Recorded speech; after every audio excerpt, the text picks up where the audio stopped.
Hi అండి. భక్తుల యొక్క ప్రతి కోరిక తీర్చే ఆలయం మనకు దగ్గరలోనే ఉందని ఎంతమందికి తెలుసు? అది ఎక్కడో కాదండి. మన అనకాపల్లి దగ్గరలో సిరసపల్లిలో శ్రీ చింతామణి గణపతి దత్తక్షేత్రం. ఈ ఆలయం అనకాపల్లికి, లంకెలపాలెంకు మధ్యలో ఉంటుంది. అనకాపల్లి నుండి వస్తున్నప్పుడు కొండకొప్పాక దాటాక సిరసపల్లిలో ఎడమవైపుగా ఉంటుంది. అనకాపల్లి నుండి సుమారుగా ఒక 5 కిలోమీటర్ల దూరం ఉంటుంది.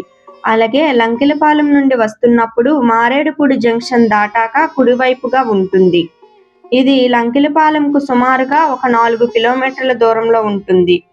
ఈ ఆలయంలో గణపతి చింతలు తీర్చే చింతామణి గణపతిగా భక్తుల యొక్క కోరిక తీరుస్తారు. ఈ ఆలయం దక్షిణ భారతదేశంలోనే ప్రసిద్ధి చెందింది. ఈ ఆలయంలోకి ప్రవేశిస్తున్నప్పుడు ముందుగా గణపతి వనం ఉంటుంది. ఈ గణపతి వనంలో 32 గణపతులు ఉంటారు. ఈ 32 గణపతుల్లో ఒక్కొక్క గణపతి అవతారానికి ఒక్కొక్క విశిష్టత ఉంది.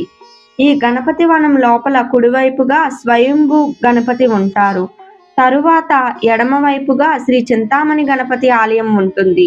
ఈ చింతామణి గణపతికి ఎడమవైపుగా కార్యసిద్ధి ఆంజనేయ స్వామి వారు ఉంటారు.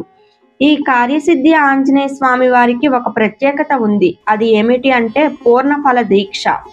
పూర్ణఫల దీక్ష అనగా భక్తులు తమ యొక్క కోరికను మనసులో తలుచుకొని ఒక కొబ్బరి బొండాంను తీసుకొని సంకల్పం చేసుకొని ఆలయం చుట్టూ 16 ప్రదక్షిణాలు చేసి తరువాత ఆలయం బయట ఆ కొబ్బరి బొండాంను కట్టి 18 రోజులు దీక్ష చెయ్యాలి.